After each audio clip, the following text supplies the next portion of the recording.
Tonight, Jeffrey Epstein and Alex Acosta. How did the billionaire financier get such a sweetheart deal after pleading guilty to turning underage girls into prostitutes? A deal that let him walk in and out of jail for just over a year. And can Acosta, the man who brokered that deal, actually stay on as Trump's Labor Secretary? We have got the very latest on the legal and political impacts.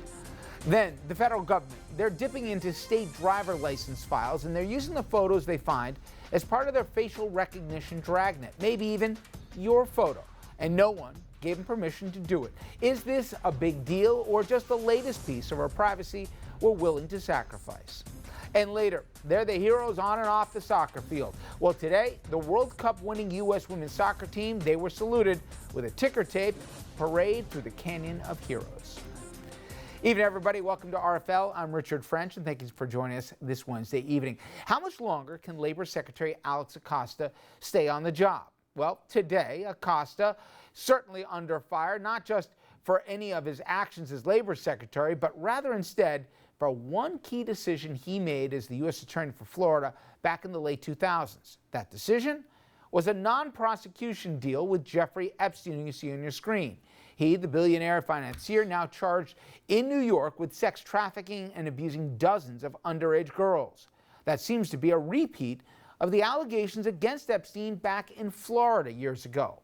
But the then secret deal, Acosta, as U.S. attorney, cut in the Epstein case. No prosecution, immunity from federal charges, and a guilty plea to 2 state charges of soliciting a minor for prostitution. For that, Epstein got 13 months in jail in Palm Beach, Florida, and he was allowed to leave jail 6 days a week to go to work to make millions. Acosta had been silent about his role in cutting that deal. That wasn't until today. Though the Daily Beast reports he was asked about the deal while he was being vetted for Labor Secretary, reportedly telling the Trump team he had been told to back off. That Epstein was above the pay grade. I was told Epstein belonged to intelligence and to leave it alone. Now, this afternoon, Acosta broke his silence, really had no other choice. He tried to frame himself as the man who actually brought Epstein to justice. In 2006, a grand jury convened by the state attorney, the district attorney of Palm Beach County, reviewed the evidence and recommended a single charge. And that charge would have resulted in no jail time at all, no registration as a sexual offender, and no restitution to the victim. Further, the state attorney's office allowed Epstein to self-surrender and arraigned him the following morning. Simply put, the Palm Beach State Attorney's Office was ready to let Epstein walk free, no jail time, nothing. Prosecutors in my former office found this to be completely unacceptable, and they became involved. Our office became involved. Our prosecutors, as this 2008 article recounts, presented the ultimatum: plead guilty to more serious charges that required jail time, registration, and restitution, or we'd roll the dice and bring a federal indictment. Without the work of our prosecutors, Epstein would have gotten away with just that state charge. If you listen to the man, and I saw the entire press conference and his statement, you'd swear that he should be fitted with a medal for his work down in Florida. Now, Acosta was also asked if he wanted to apologize to Epstein's victims for that deal. And I should remind you, he never advised the women of the deal, even when they even had to hire attorneys to try to get to the bottom of what happened to Epstein. When given the opportunity to apologize, he chose not to. For more, I want to turn to our panel tonight. And we've got both the political and the legal covered this evening. Shays, former Republican congressman, he represented Connecticut's 4th District, leaving Congress back in 2009.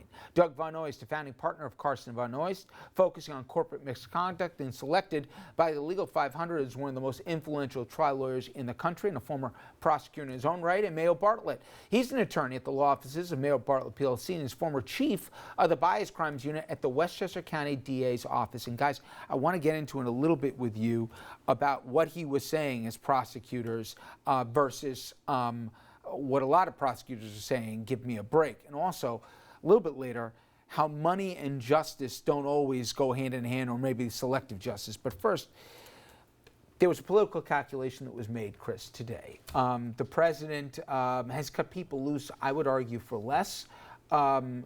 He basically said to Acosta, go make your case to the public. Let's see how you do.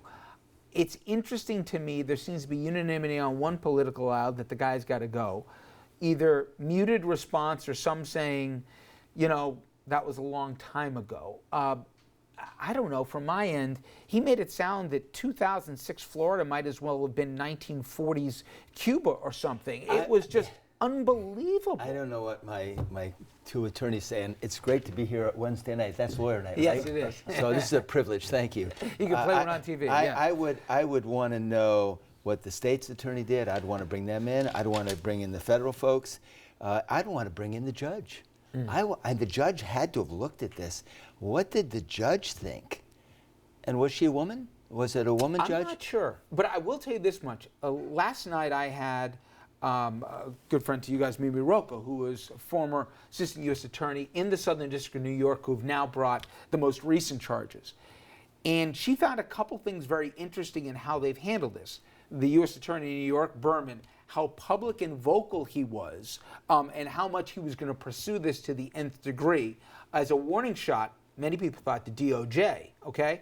And then also the response by Barr, our Attorney General, saying he'd recuse himself out of Florida, but he wouldn't recuse himself out of New York. Now, whether or not it's significant or not, the point that he went out of his way to make that comment, interesting. But also, she said, look very carefully which part of the U.S. attorneys took this on. The corruption unit. The belief here is this may not just be about Epstein. There may be other fish to fry. Oh, big time. Now, not only did he have hundreds, if not thousands, of photos and maybe even videos of these young women, but who knows who else was attached to this, potentially, allegedly. I'll do all the caveats out of the way. But as they say, stay tuned. To me, though, Chris, I come back to the political equation for a second, which is there no line? I mean, we're talking about teenage girls, and whereas video, we'll play it later on in the program, recounting her rape. There's no denial that, by the way, sex with a minor is statutory rape. It's not consensual. It can't be consensual by the law. And to do that kind of a hand slap and then pretend that you deserve accommodations, not rebuked today, I would have hoped there's a different line. Yeah, I want to hear from these two attorneys, but the bottom line for me is this opens up a tremendous interest in following it in every level and getting to the bottom of it, and I think we'll learn a lot. And, the feeling always was that his airplane was his playground, yep. And people loved flying on his airplane because it was the playground. So it's going to be interesting to see who flew on that airplane. And did they go anywhere? Did they just fly around and come back? That's the question. Doug, the reporter for the Miami Herald who broke the story, and I think if she hasn't, she'll have a Pulitzer for it. She commented after the press room where she said she found major problems in the version that we heard of events. Wasn't that the local prosecutor's office didn't not pursue this as vigorously as they should have. She said they didn't.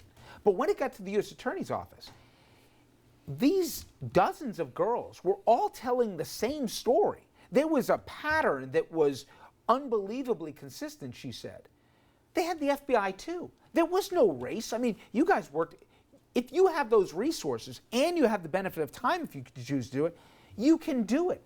It wasn't, as he said, that it was what did he say? Basically a jump ball or a toss of the dice, I think was his exact line. They could have made a much stronger case, and they chose not to. To me, that was the remarkable aspect of this, was why wouldn't you have used all the resources available to you, then let alone tell these girls what happened? Well, listening to him, that was the first time I've heard somebody justify that plea. Everybody says that plea was inappropriate, was wrong under the circumstances. In addition, I've never heard a federal prosecutor or a formal federal prosecutor say the reason why this plea is justified is because the state's attorney would have done a worse job. I've never heard that. That's the first time. Listen, he has to now, you never want to look back at somebody and second guess what somebody did years later, because there could have been reasons for it. He had an opportunity to articulate the reasons why he had to take that plea. He attempted to do it, and he did not do it, as far as I'm concerned. And the idea that you're the U.S. attorney and you're blaming everyone else in your office and in the other offices for the failure to prosecute that case, Mayo, he better be careful, because there's still active prosecutors that were in those offices then that are there now.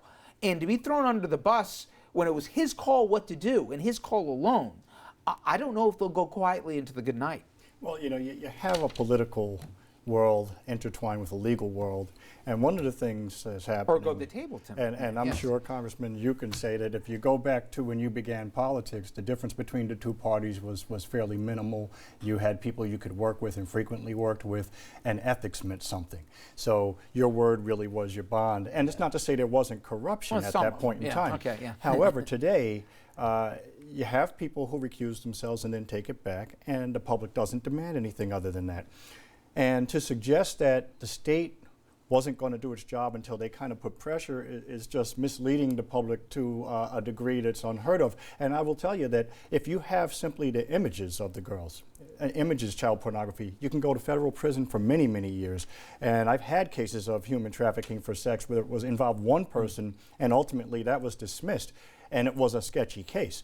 This is not a sketchy case. Here you have dozens, if not more, actual victims who can tell you what happened. And to your point, it doesn't matter whether they were in love with him or whether they wanted to do it, because it's statutory. There was a misrepresentation of what the job of a U.S. attorney is. That, oh, well, there's a young girl.